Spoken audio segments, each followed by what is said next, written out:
좀 착오가 있는 것 같습니다. 성경 본문 오늘 우리 목사님 낭독한 거는 지난번에 했던 거예요.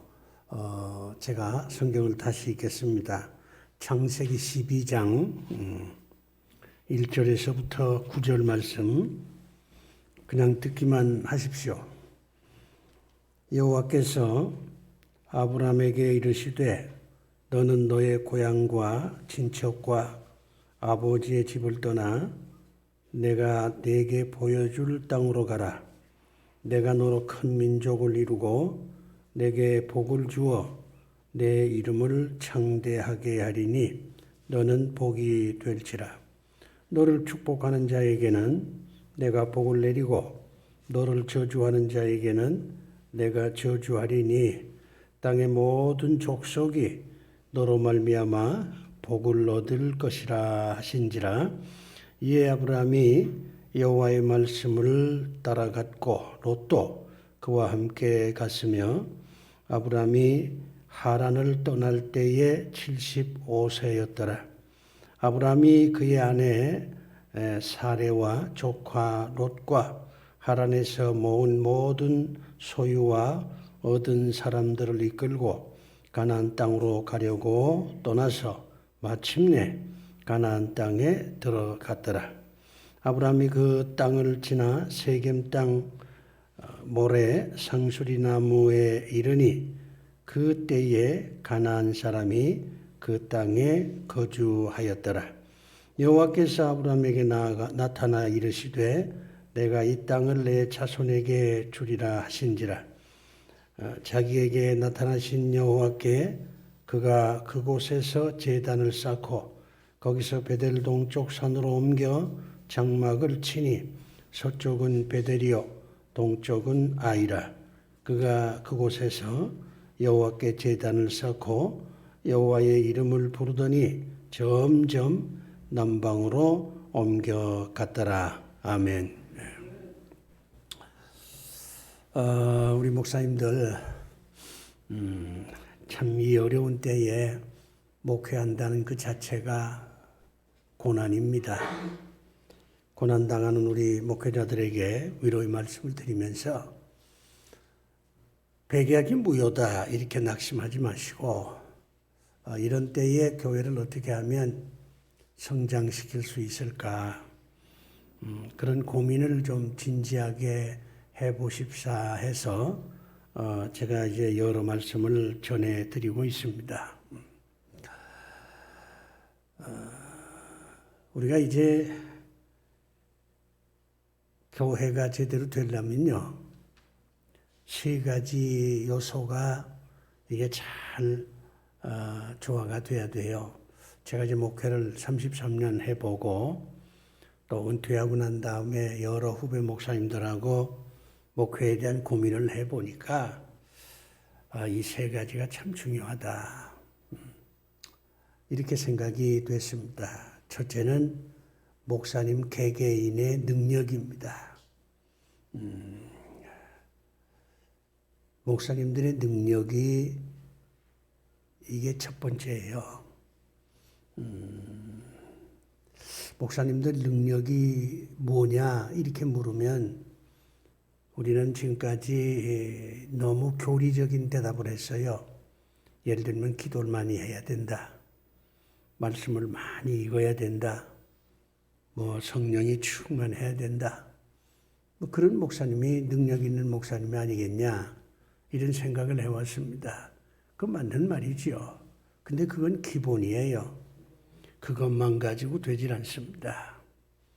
목사님들의 지적 능력도 있어야 되고 솔선수범하는 그런 어떤 그 능력도 있어야 되고 교인들의 아픔과 기쁨에 동참할 수 있는 그런 능력도 있어야 되고 부지런하기도 해야 되고 하여간 목사님한테 요구되는 능력이 굉장히 많아요. 우리는 지금까지 그저 기도 많이 하고 성경 많이 읽고 성령 충만하면 다 된다 이렇게 생각을 했는데 그건 기본입니다. 그것만 가지고 되질 않아요. 그 이상의 능력이 우리 목사님한테 필요합니다. 그 다음에 이제 두 번째는 교인들의 수준입니다.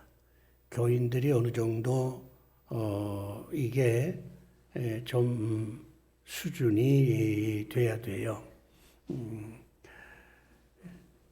교인들 수준이 다 똑같을 수는 없지만 그래도 말씀을 듣는 수준도 있어야 되고 목사님이 목회하는데 참 힘들겠다 하는 어떤 그 목사님의 아픔에 참여하는 그런 능력도 있어야 되고요. 또 우리가 우리 교회를 지켜야 되지 않냐 그런 그 마음 자세도 있어야 되고 희생하는 것도 있어야 되고 이렇게 어느 정도 교인들의 그 수준이 좀 있어야 교회가 되지. 목사님 혼자 동분서주한다고 해도 교인들이 나 몰라라 그러면 교회가 성장하기가 어렵습니다. 그 다음에 세 번째는 사회 분위기입니다. 사회 분위기가 굉장히 중요해요. 제가 보기에는 1960년도부터 2000년도까지 약 40년 동안이 한국 교회가 부흥하기 딱 좋은 그런 분위기였어요. 그때 우리가 다 가난했잖아요. 그렇기 때문에 잘 살아보자 하는 의지가 굉장히 강했습니다. 사실 지금 50대 넘어 60대 70대 어른들이 희생하고 수고해서 대한민국 이만큼 잘 사는 나라가 됐거든요. 그래서 뭐 독일도 가고 아프리카도 가고 뭐 그야말로 노동자들이 힘들게 노동도 하고 이렇게 해서 오늘날 대한민국이 만들어진 거 아닙니까? 그때 사회 분위기가 잘 살아보자 이런 의지가 있었기 때문에 교회도 거기에 덩달아 보조를 맞췄습니다. 신앙생활 잘하면 잘 살 수 있다. 이게 소위 삼박자 축복론이잖아요. 예수 잘 믿으면 건강해지고 뭐 부자 되고 모든 문제가 다 해결되고 이런 그 분위기가 교회를 지배했습니다. 사회가 그러니까. 그래서 이 사회적인 분위기가 교회 부흥과 성장에 굉장히 중요한 역할을 합니다. 그런데 지금은 이게 다 무너졌어요. 코로나 때문에 뭐 한국 교회가 이렇게 됐다 이렇게 얘기하지만 저는 반드시 그렇게만 보지는 않습니다. 코로나 사태가 어떤 충격을 준 건 사실이지만 코로나 아니래도 벌써 한국 교회는 내부적으로 무너져 갈 수밖에 없는 그런 내적 요소들이 있었다. 이렇게 저는 보고 있어요. 우선 사회적인 분위기가 달라졌잖아요. 이제 잘 사는 나라가 됐으니까 뭐 예수 잘 믿어서 복 받아야 되겠다. 이런 생각이 상당히 희박해졌어요. 상당히 희박해졌습니다. 오히려 사회 분위기는 즐겁게 인생을 살아야 된다. 이런 분위기예요.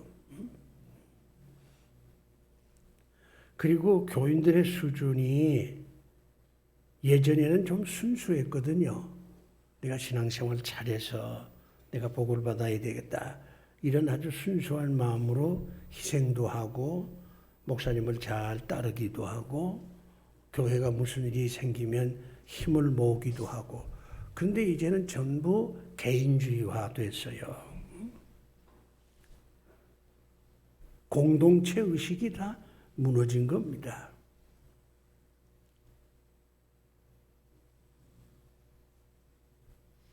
전체를 어떻게 바라보면서 전체를 살리겠다고 하는 그런 생각보다는 나 개인이 먼저입니다.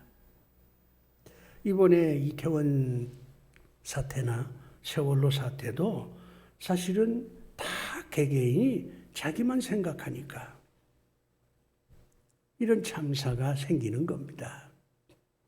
근데 교인들도 이제는 자기한테 뭐 유익이 되지 않으면 굳이 뭐 내가 매주 교회 다녀야 되나 이런 생각을 하거든요. 개인주의라고 하는 것은 또 다른 말로 표현하면 편한 게 좋다는 거예요. 편한 게 좋다.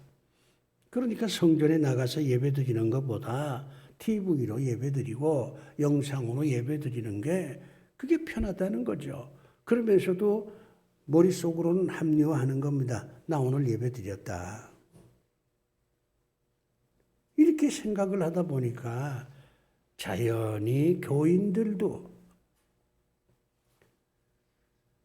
예전의 열심을 잃어버린 거죠.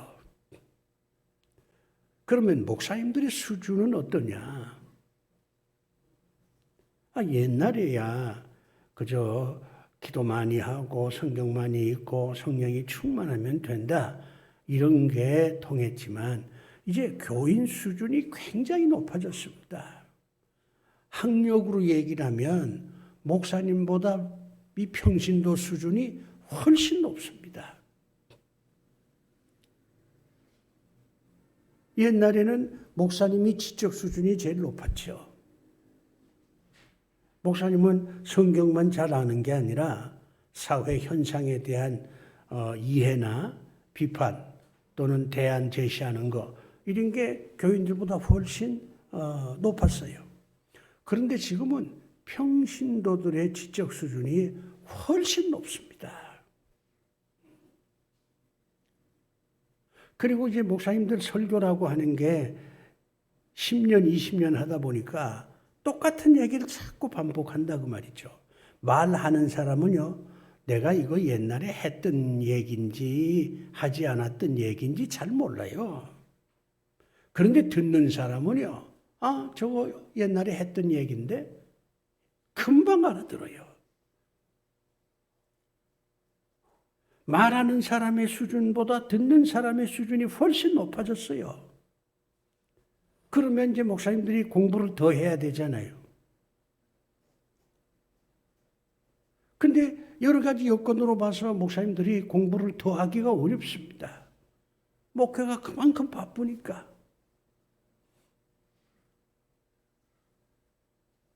그러다 보니까 점점 목사님들의 수준은 내려가고 교인들의 수준은 높아지고 그러다 보니까 여기에 거리감이 생기는 겁니다. 그러니까 교인들이 목사님에 대해서 존경하는 마음도 옛날보다 훨씬 줄어들죠. 지식이 늘어난다고 하는 것은 또 다른 면으로 얘기하면 비판 정신이 강해진다는 것을 뜻하는 거예요. 모를 때는 비판을 못해요. 저게 잘하는 건지 못하는 건지 시비를 가리기가 어렵습니다. 내가 모르니까. 그런데 내가 지식이 많이 쌓였어요. 내가 지식인이 돼서 지식이 있다고 하는 것은 그만큼 상대방의 잘잘못을 평가할 수 있는 능력이 생겼다는 걸 얘기하는 거거든요. 그러니까 교인들의 지적 수준이 높으니까 이제 목사님들이 하는 행위에 대해서 비판적으로 보는 겁니다. 평신도들도 성경을 얼마나 공부를 하는데요. 그러면 이제 목사님들이 긴장해서 더 열심히 공부를 해야 되는데 그럴 여건이 되지도 못하고 또 대단히 죄송한 표현이지만 이 목사님들이 공부한다는 게 쉽지가 않잖아요. 책 한 권 읽는 게 얼마나 힘듭니까? 그러니까 그저 늘 교인들한테 기도하라, 뭐 성령 충만 받아라 이런 고전적인 얘기만 자꾸 되풀이하게 된다고 말이죠. 그래서 뭐 예수 잘 못 믿으면 벌 받는다 이렇게 해서 본의 아니게 공갈 협박하게 되고 이 교인들이 지적인 어떤 그 판단 능력이 없을 때는 그런 게 맥혀 들어가지만 지금 교인들 수준이 이만큼 올라와 있는데 목사님들이 그런 그 터무니없는 그런 메시지가 교인들의 마음을 울릴 수가 없지요. 그래서 이 세 가지가 다 무너졌기 때문에 오늘날 한국 교회가 결국에는 이렇게 가슴 아픈 지경까지 내려왔다. 저는 그렇게 평가해요. 그러면 이걸 어떻게 고쳐야 되느냐? 사회 분위기는 우리가 어쩔 수가 없어요. 사회가 그렇게 흘러가는데 우리가 막아선다고 됩니까? 아마 모르긴 해도 상상해보면 이태원 참사 같은 경우도 어떤 뜻있는 젊은이가 이러면 안 된다고, 밀면 안 된다고 이렇게 소리를 쳤을 거예요. 그런데 그 거대한 그 흐름이 밀려 닥치니까 혼자 아무리 소리를 질러봐도 이게 같이 넘어지지 혼자 그거 어떻게 해볼 도리가 없잖아요. 이 마찬가지로 이 사회의 흐름을 우리가 어떻게 막을 길이 없습니다. 그러면 교인들을 변화시킨다. 교인들 변화시킬 수 있는 가능성은 있죠. 교인 한 사람 한 사람을 변화시키면 결국엔 10사람이 변화가 되고 10사람이 변화되면 그 다음에 20명이 변화되고 그러면 얼마든지 그건 가능한데 거기에는 조건이 하나 있습니다. 목사님들이 먼저 변해야 돼요. 나는 변하지 않으면서 교인들한테 변해라. 이게 되느냐 그 말이에요. 안 됩니다. 그렇기 때문에 제가 보기에 한국교회가 다시 부흥할 수 있는 가장 확실한 방법은 목회자들이, 우리 목사님들이 먼저 변하는 겁니다. 목사님이 변하면 교인이 변해요. 교인들이 변하면 사회 분위기도 완전히 바꿔지지는 않지만 그래도 조금씩 사회 분위기도 개인주의가 아닌 공동체주의로 나갈 수 있지 않겠나. 이런 생각을 해보는 거죠. 그래서 우리 목사님들이 변해야 된다. 목사님들이 변해야 된다고 하는 것은 뭐 어떤 영적인 면에서 변화도 필요하고 인격적인 면에서 변화도 필요하고 지적인 면에서 변화도 필요하고 다 필요하지만 우선 이 목회에 대한 자세가 변해야 돼요. 목회가 뭐냐? 여기서부터 변해야 된다는 거죠. 이 목회는요, 하나님을 위해서 하는 게 아닙니다. 목회의 대상이 하나님이 아니에요.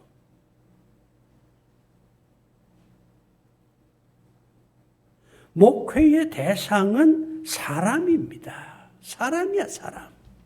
교인이 목회의 대상이지 하나님이 목회의 대상입니까? 우리가 뭔데 전능하시고 완전하신 하나님을 상대로 해서 이래야 된다, 저래야 된다 이렇게 할 수 있습니까?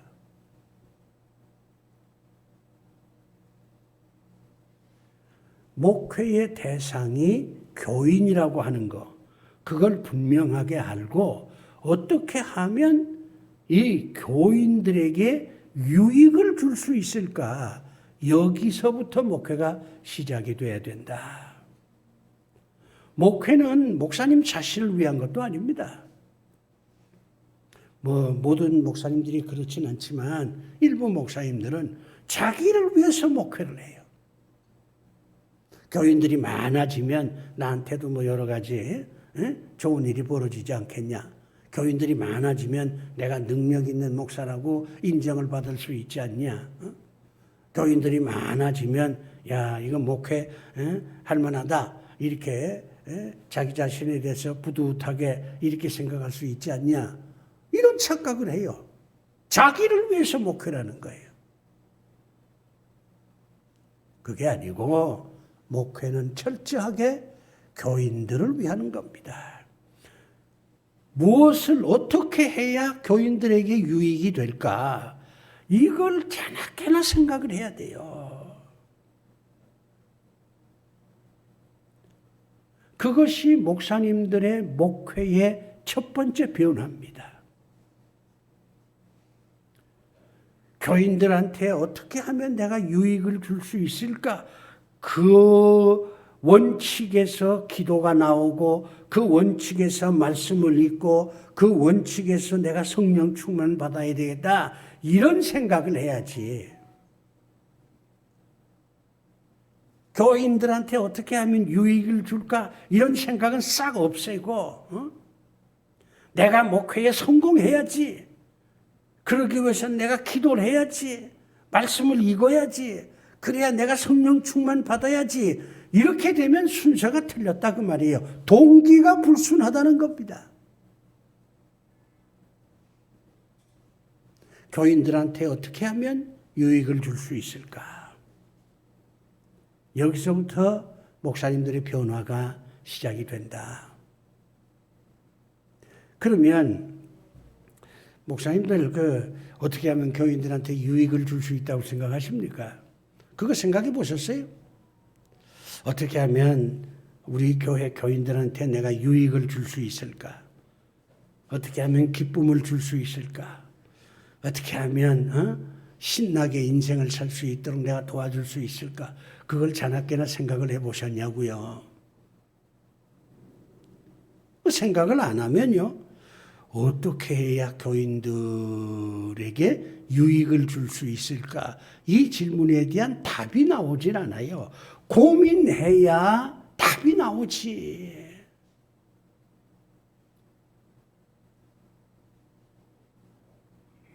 고민 안 하면 답이 안 나와요. 어떻게 교회를 부흥시킬까? 이건 고민이 아닙니다. 어떻게 하면 교인들에게 유익을 줄 수 있을까? 이게 고민이지. 교인들한테 유익을 줄 수 있으면 교회는 저절로 부흥하는 거예요. 그런데 우리 목사님들은 어떻게 하면 교인들한테 유익을 줄 수 있을까? 이 생각이 아니라 어떻게 하면 교회를 부흥시킬 수 있을까? 여기서부터 목회가 시작이 되니까 그게 안 된다는 겁니다. 교인들한테 유익을 줄 수 있는 길이 뭘까? 저도 이제 목회할 때는 그런 고민을 별로 안 해봤어요. 근데 이제 목회를 그만두고 이제 후배 목사님들하고 대화를 하면서 이제 후배 목사님들이 어떻게 하면 이게 교회를 이렇게 부흥시킬 수 있습니까? 이 코로나 시대에 교회들이 다 무너지는데 이 어떻게 하면 됩니까? 이렇게 자꾸 물어오니까 내가 이제 해답을 줘야 되잖아요. 그건 나도 몰라. 난 이제 목회 끝났어. 나한테 묻지 마라. 그렇게 얘기하기는 나한테 그런 질문을 하는 젊은 목사님들의 표정이 너무나 진지하고 그 질문을 하는 목사님들의 눈빛이 너무나 안타깝기 때문에 선배로서 그래도 뭔가 이렇게 하면 안 되겠냐? 이런 해답이라도 좀 줘야 되지 않나? 이런 생각이 들어서 내가 이제 고민을 하는 거예요. 목회할 때보다 목회 그만둔 다음에 고민이 더 커지더라고요. 그래서 내가 얻어진 게 교인들의 욕구, 그 교인들의 욕구를 채워주면 교인들이 즐거워할 것이고 교인들한테 유익이 되지 않겠느냐 이런 생각이 들어지더라고요. 사람은 다 욕구를 갖잖아요. 여러분이 성전에 나와서 예배 드릴 때도 마음속에서는 본인을 의식하지 못하지만은 내가 오늘 은혜 받아야 되겠다. 내가 오늘 말씀을 통해서 뭔가 위로받아야 되겠다. 뭐 이런 어떤 기대를 가지고 여러분들이 성전에 오지 않습니까? 여러분 시장에 가서 물건을 살 때도 그냥 가지 않고 내가 오늘 좋은 물건을 좀 샀으면 좋겠다. 이런 기대를 가지고 가잖아요. 그 기대라는 말을 심리학적인 용어로 표현하면 욕구입니다. 욕구. 사람은 다 어떤 욕구를 가지고 있어요. 이걸 아주 직설적으로 표현하면 욕망을 가지고 있다 그 말이죠. 인간은 욕망을 가진 존재입니다. 그게 채워지면 기분이 좋은 거죠. 근데 그 욕망이 채워지지 않으면 허전하고 짜증나고 스트레스 받죠. 병원에 가는 사람도 건강에 대한 욕망을 가지고 있잖아요. 근데 의사가 그 치료를 못 해줘. 그러면 얼마나 짜증이 납니까? 의사에 대해서 불신도 생기고, 아, 이 병원은 안 되겠어. 저 병원에 가야 되지 않나? 이런 생각도 하게 된단 말이에요. 인간은 욕구를 가진 존재다. 그 욕구를 채워주면, 교회가 채워주면 교인들이 굉장히 즐거워할 것이고, 야, 교회가 정말 필요하다. 내가 교회 다니는 거 정말 잘한 거야. 오늘 내가 예배 드린 거 이거 정말 나한테는 큰 기쁨이었어, 보람이었어, 이렇게 생각할 거 아니에요. 근데 교회가 교인들의 욕구를 채워주질 못해. 그러면 교인들이 짜증이 나죠. 교회 가도 뭐 얻어지는 게 없어. 뭐 달라지는 것도 없어. 즐거운 것도 없어. 그러면 그 교회 가고 싶어 하겠습니까? 그러면 인간의 욕구가 도대체 몇 가지냐? 수없이 많죠. 여러분이 한번 집에 가서 시간 나면 백지에다가 내가 원하는 게 뭐냐 하는 걸 한번 써보세요. 10가지 이상 더 나올 겁니다. 자식이 잘 됐으면 좋겠다. 내가 돈을 더 벌었으면 좋겠다. 뭐 내가 건강하게 90세까지 살았으면 좋겠다.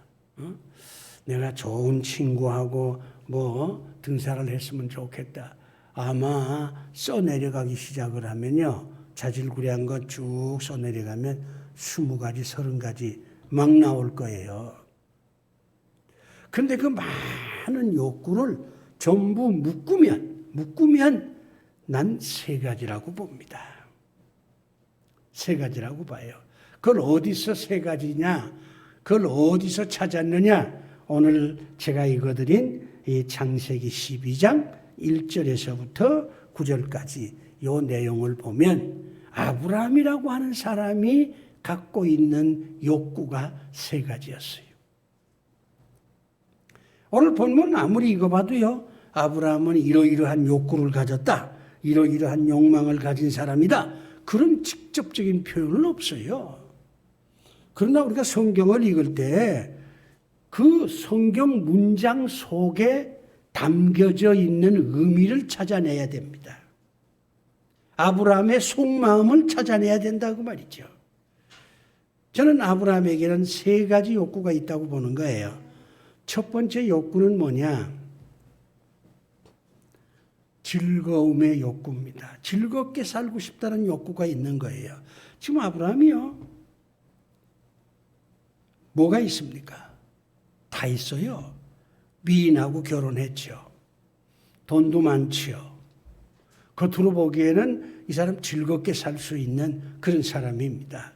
그런데 아브라함이 즐겁지가 않아요. 왜? 자식이 없거든요. 뭐 요즘은 무자식 상팔자라고 얘기하는데, 이 시대는요, 자식이 없다는 것은 가정이 온전치 않다는 얘기입니다. 남자는요, 남자로 평생 살기보다는 그래도 아버지로서 살고 싶은 욕구가 더 강합니다. 아버지라고 하는 이름을 듣고 싶은 거예요. 사랑하는 아내의 손을 잡는 즐거움도 있지만 어린 아들의 손을 잡고 길거리를 걸어가는 즐거움이 더 사무친 거예요. 아버지가 되고 싶어. 아버지가 돼야 즐거울 것 같아. 아들하고 밥을 먹고 아들하고 얘기를 하고 그런 즐거움이 이 아브라함에게 없는 겁니다. 사람은 있는 것보다 없는 것을 더 중요하게 생각하거든요. 부인도 있어, 돈도 있어. 근데 자식이 없어. 아브라함은 자나깨나 머릿속에 야, 자식 하나 있었으면 좋겠다, 이런 생각을 갖고 있는 거예요. 그러면 내 인생이 얼마나 즐거울까? 내가 나이가 이제 75세인데 야, 내가 이제 몇 년 살겠냐? 10년 살아서 죽으면 대가 끊어지는데 이 돈이 무슨 의미가 있어? 대가 끊어지는데 이쁜 부인이 무슨 의미가 있어? 이게 즐겁지가 않은 거예요. 즐거운 인생을 살고 싶어하는 그런 욕구가 있는 겁니다. 근데 지금 못 살고 있거든요. 사람들은 다 즐겁게 살려고 합니다. 성경에도 항상 기뻐하라 그러잖아요. 사람 치고 슬프게 인생 살겠다는 사람이 어디 있어요? 다 즐겁게 살고 싶지.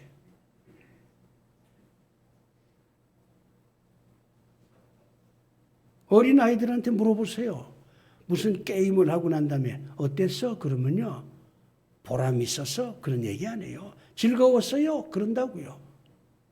애들도 즐거운 걸 원합니다. 어른도 마찬가지예요. 두 번째 이 아브라함은요. 어떤 문제를 가지고 있냐.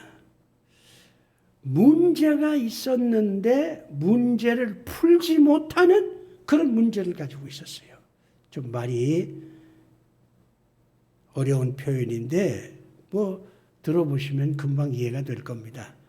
이제 자식이 없는 게 지금 문제잖아요. 근데 이 문제를 풀 수가 없어요. 풀 수가. 문제가 있어도 그거 풀면 아무 의미가 없잖아요. 자, 문제가 있어. 그런데 다 풀었어. 그러면 아무 근심 걱정이 없을 거잖아요. 어떤 가난한 사람이 있다 그럽시다. 돈이 문제잖아요. 그런데 어느 날 친구가 복권 하나 사보자. 그래서 샀는데 그게 당첨이 됐어요. 떼돈이 들어왔어. 그러면 문제가 해결된 거잖아요. 문제라고 하는 것은 풀지 못할 때 문제가 되는 겁니다. 풀어내기만 하면 문제는 문제가 아니에요. 감기 걸렸어. 약 먹었더니 깨끗해. 감기가 문제가 됩니까? 문제가 안 되지요. 근데 암에 걸렸어. 병원에 갔어. 수술을 했어. 방사선 치료를 했어. 그래도 못 고쳤어. 그러면 그게 문제가 되는 거지. 자, 아들 하나 있으면 딸이라도 상관없어. 자식 하나 있으면은 내 인생이 즐거울 텐데 자식을 얻을 길이 없어요. 왜? 나이가 75세거든요.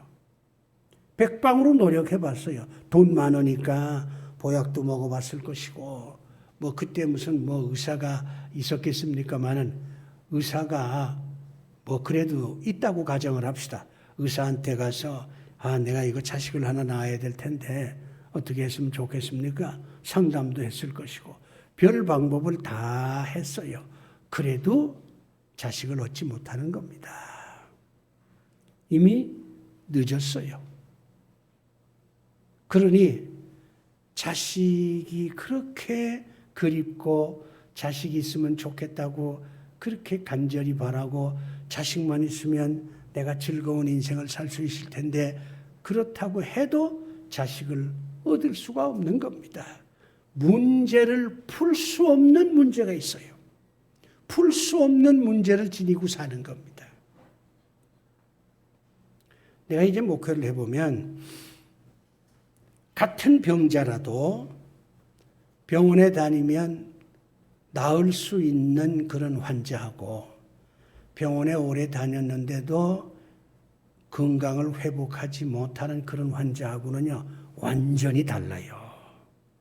벌써 핏기도 다르고, 식사하는 그 스타일도 다르고, 말도 다르고, 행동도 달라. 건강을 회복할 수 있다 하는 이 교인은요, 그래도 자신만만합니다. 내가 이제 한 달만 병원 다니면 고치니까. 그런데 병원에 오래 다녔는데도 못 고친다 그러면요, 벌써 풀이 죽어요. 사는 게 아니야. 모든 인간은 문제를 풀려고 하는 욕구를 가지고 있습니다. 지금 여러분도 크고 작은 문제를 가지고 있잖아요. 그 문제를 풀려고 기도도 하고, 그 문제를 하나님의 도움으로 풀어보려고 금식 기도도 하고 그러는 거 아니겠어요? 문제를 풀어보려고 하는 욕구를 가지고 있다. 이게 두 번째입니다. 그 다음에 세 번째. 아브라함은요, 이제 75세잖아요, 나이가. 75세니까 자기 인생을 돌아볼 거 아닙니까? 사람은 나이가 들어갈수록 생각이 많아집니다. 그리고 나이가 들어갈수록 남은 인생이 얼마 없으니까 이 남은 인생은 보람있게 살다가 죽어야 되겠다. 이런 생각을 하게 돼요. 그 내 경험을 봐도 그래요. 내가 20대는요. 내가 보람있게 인생을 살아야지 그런 생각 별로 없었어요.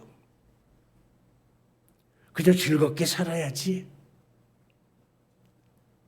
그런데 이제 80을 눈앞에 두고 이제 살 날이 얼마 없구나. 이렇게 생각하니까 이게 보람있게 살다가 죽어야지. 이런 생각이 저절로 들어. 저절로 들어요. 그래서 이제는 무슨 일을 하게 되면 이게 보람 있는 일이냐? 그냥 시간을 낭비하는 일이냐? 이걸 생각하게 되더라고요. 보람 있는 일이라고 하면 피곤한 육신을 이끌고 그 모임에 가기도 하고 돈을 내기도 하고 그러지. 근데 내가 생각할 때 이건 보람 있는 게 아니다. 이렇게 생각을 하면 가기도 싫고 돈 내기도 싫어.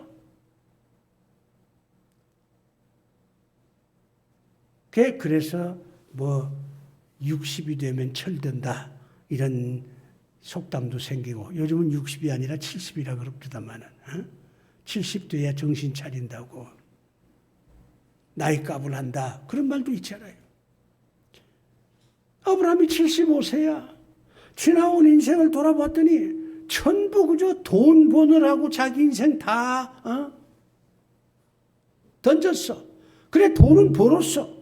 근데 막상 돈을 벌고 나니까 이게 또 별게 아니야. 돈이 없을 때는 돈이 대단한 가치라고 생각을 했는데 돈을 벌고 나니까 돈이 있다고 행복한 건 아니다.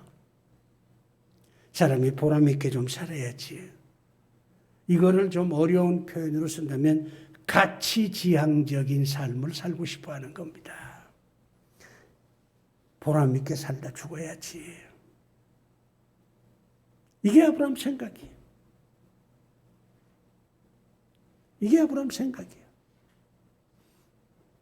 75년을 인생 살아보고 산다는 게 뭐냐?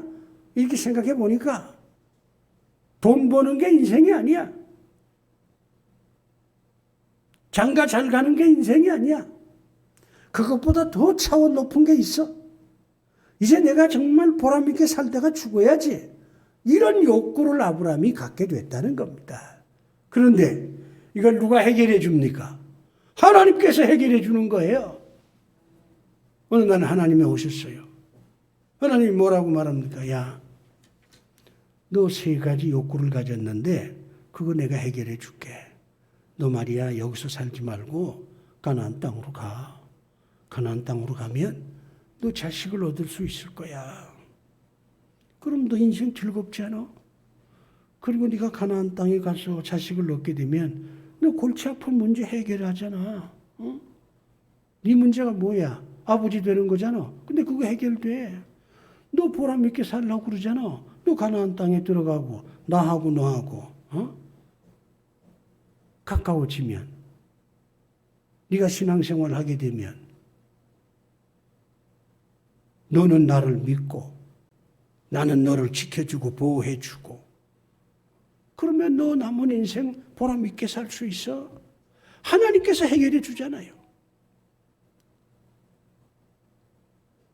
하나님은 어떤 분이십니까? 하나님을 믿는 자들의 욕구를 채워주시는 분이 하나님이십니다. 그러니까 교인들이 교회에 와서 신앙생활을 통해서 각자가 가지고 있는 그런 어떤 욕구를 교회가 채워줘야지. 교회가 필요한 존재가 돼야 된다는 겁니다. 물론 여기는 전제가 하나 있습니다.